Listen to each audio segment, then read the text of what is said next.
Bismillahirrahmanirrahim. Assalamualaikum warahmatullahi wabarakatuh. Selamat pagi. Salam sejahtera bagi kita semua. Mudah-mudahan kita selalu berada dalam lindungan Allah Subhanahu wa taala dan selalu diberikan kesehatan jasmani dan rohani. Amin ya rabbal alamin. Berjumpa lagi dengan saya, yaitu Pak Oka Agus Kurniawan Safab. Pada kesempatan kali ini saya akan mencoba menjelaskan mengenai kurikulum pendidikan sejarah FKIP Universitas Siliwangi. Dalam perkembangannya, kurikulum pendidikan sejarah FKIP Universitas Siliwangi ini dari tahun 2010 sampai saat ini telah mengalami pergantian kurikulum. Yang pertama adalah kurikulum tahun 2010. Kemudian yang kedua adalah kurikulum tahun 2011. Kemudian yang ketiga adalah kurikulum 2018. Dan yang sekarang dipakai oleh kami adalah kurikulum tahun 2019. Adanya pergantian kurikulum ini dilandasi oleh beberapa faktor. Dua diantaranya adalah yang pertama, adanya perkembangan ilmu pengetahuan dan teknologi. Dan yang selanjutnya adalah memenuhi kebutuhan mahasiswa. Dan selanjutnya yang akan saya bahas dalam kesempatan kali ini mengenai tujuan yang ada dalam kurikulum tersebut. Kemudian yang kedua adalah struktur mata kuliah. Kemudian yang ketiga adalah sistem pelaksanaan perkuliahan. Dan yang keempat adalah sistem penilaian dari perkuliahan. Oke, yang pertama di sini akan saya jelaskan mengenai tujuan dari kurikulum 2019. Berikut adalah penjelasannya. Baik, tujuan dari kurikulum 2019 ini adalah yang pertama, menghasilkan guru sejarah yang memiliki pengetahuan dan keterampilan dalam pembelajaran sejarah yang inovatif, kritis, dan menarik. Dua, menghasilkan guru dan peneliti yang memiliki kepribadian dan sikap yang dilandasi nilai-nilai agama dan jati diri bangsa. Kemudian yang ketiga adalah memupuk dan mengembangkan budaya meneliti di bidang pembelajaran sejarah, ilmu sejarah, dan budaya bagi mahasiswa dan dosen untuk menghasilkan karya ilmiah dan teknologi unggulan di bidang pembelajaran sejarah. Selanjutnya yang keempat adalah memenuhi kebutuhan masyarakat terhadap guru dan peneliti profesional di bidang pembelajaran sejarah dan kajian kearifan lokal. Selanjutnya yang terakhir adalah terciptanya jaringan kerjasama dengan berbagai pihak untuk meningkatkan mutu tridharma perguruan tinggi. Oke, selanjutnya untuk struktur mata kuliah yang ada pada kurikulum 2019 terdiri dari 3 mata kuliah atau terdiri dari 3 jenis mata kuliah. Yang pertama adalah mata kuliah universitas, kemudian yang kedua adalah mata kuliah fakultas, dan yang ketiga adalah mata kuliah jurusan. Dan mata kuliah jurusan ini terbagi menjadi 2, yaitu mata kuliah pilihan dan mata kuliah wajib. Selanjutnya saya akan menjelaskan komposisi yang ada pada kurikulum universitas. Berikut adalah penjelasannya. Oke, selanjutnya saya akan membahas distribusi mata kuliah wajib umum atau mata kuliah universitas. Yang pertama adalah pendidikan agama, kemudian bahasa Indonesia, kemudian pendidikan kewarganegaraan, pendidikan Pancasila, bahasa Inggris, kewirausahaan, dan kuliah kerja nyata. Totalnya sebanyak 14 SKS. Selanjutnya, saya akan membahas mengenai komposisi mata kuliah fakultas. Berikut adalah penjelasannya. Oke, selanjutnya saya akan mencoba menjelaskan mengenai distribusi mata kuliah fakultas. Di sini terdiri dari 9 mata kuliah. Yang pertama landasan kependidikan, yang kedua perkembangan peserta didik, kemudian belajar dan pembelajaran, pengelolaan pendidikan, profesi kependidikan, pembelajaran mikro, PLP 1 dan PLP 2. Totalnya dari semester 1 sampai semester 7 berjumlah 19 SKS. Selanjutnya, untuk mata kuliah jurusan, saya akan menjelaskan berdasarkan distribusi mata kuliah dari semester 1 sampai semester 7. Berikut adalah penjelasannya.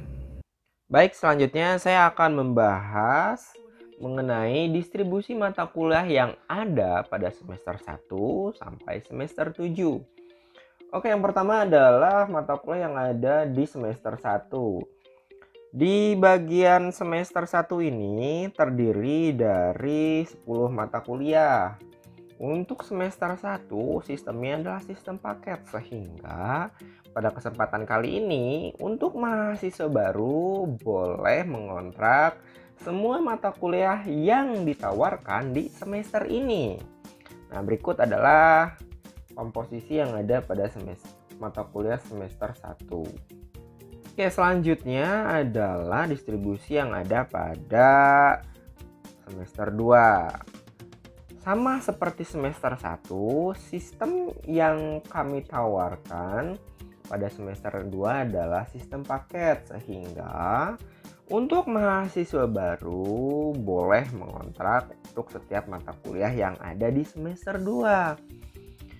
Di sini terlihat ada mata kuliah yang diberikan tanda bintang. Nah, artinya itu adalah mata kuliah pilihan.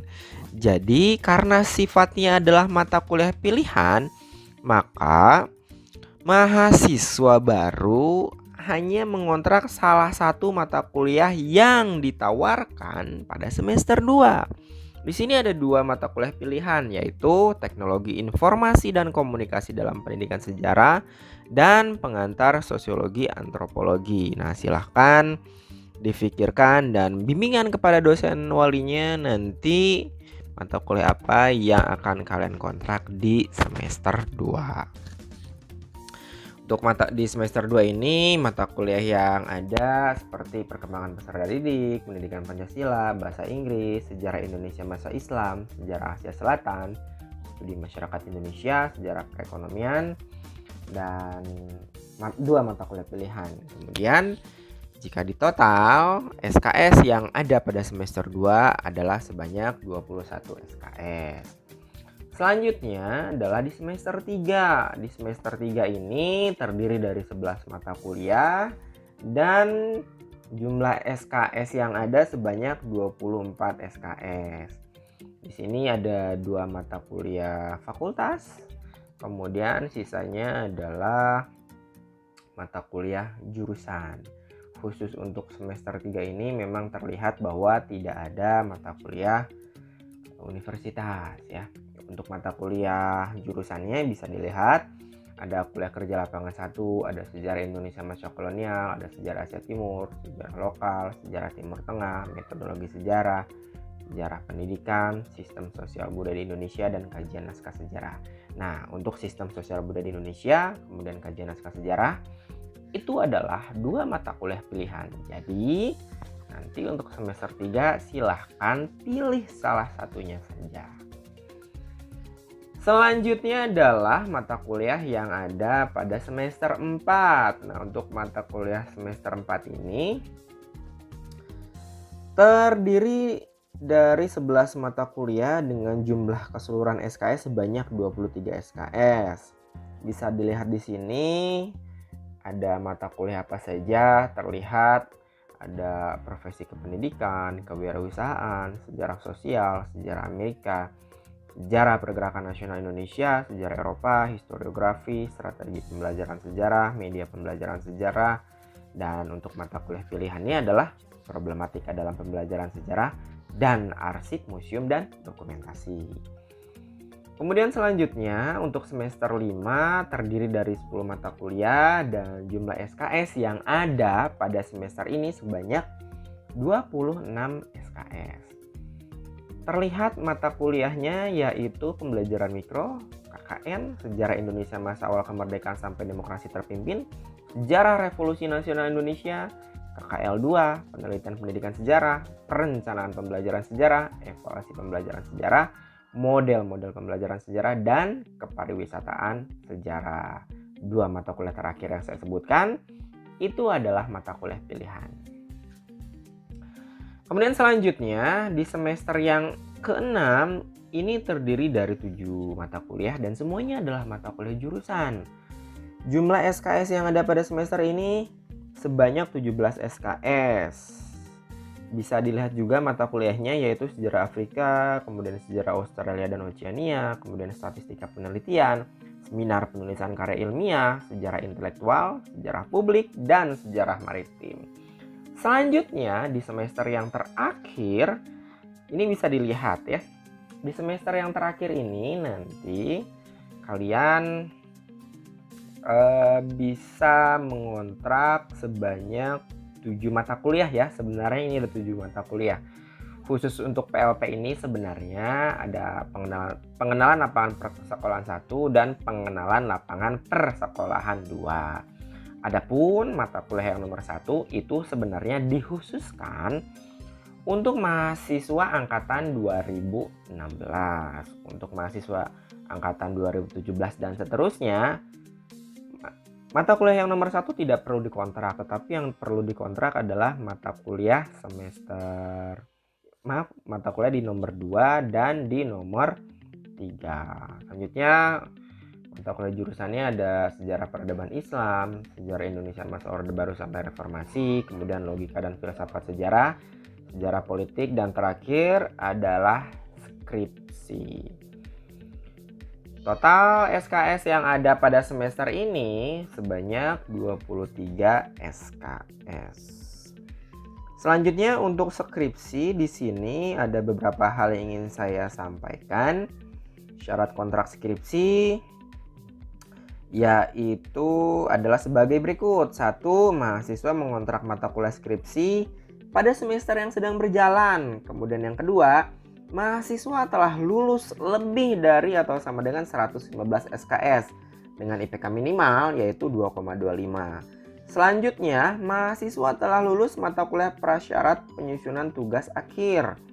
Dan yang terakhir adalah mahasiswa wajib mengontrak skripsi pada semester berikutnya selama belum selesai studi. Nah, setelah struktur kurikulum dibahas, maka penjelasan selanjutnya mengenai sistem pelaksanaan perkuliahan. Berikut adalah penjelasannya.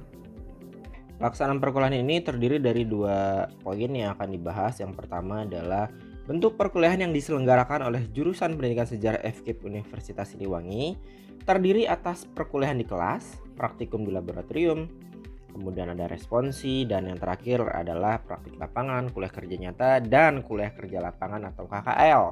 Selanjutnya, frekuensi perkuliahan dalam satu semester selama 16 minggu, termasuk ujian tengah semester dan ujian akhir semester. Dengan perinciannya adalah sebagai berikut. Yang pertama adalah tatap muka di kelas sebanyak 14 minggu, kemudian ujian tengah semester dan ujian akhir semester masing-masing 1 minggu, sehingga jika ditotal adalah 16 minggu. Selanjutnya, bagi dosen yang belum mencapai jumlah 14 kali pertemuan tatap muka, maka diharuskan melengkapi perkuliahan sebelum masa ujian akhir semester. Oke, setelah sistem pelaksanaan perkuliahan, maka yang terakhir yang akan saya jelaskan adalah sistem penilaian. Berikut adalah penjelasannya. Sistem penilaian program sarjana di jurusan Pendidikan Sejarah FKIP adalah sebagai berikut. Yang pertama adalah jenis penilaian dan cara melakukannya disesuaikan dengan sifat mata kuliahnya. Kemudian nilai hasil belajar dinyatakan dengan huruf dan nilai bobot sebagai berikut.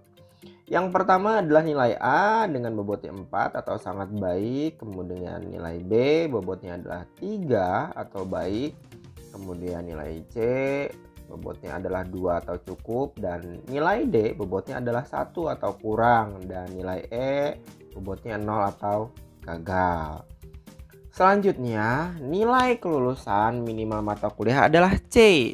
Dan selanjutnya, mahasiswa yang mengambil lebih dari 1 kali pada mata kuliah tertentu dan telah mendapatkan nilai, maka nilai yang diakui adalah nilai yang tertinggi. Dan yang terakhir yang bisa saya sampaikan pada bagian kali ini adalah mahasiswa yang mendapat nilai E dan D wajib mengulang program pembelajaran dan ujian pada semester reguler.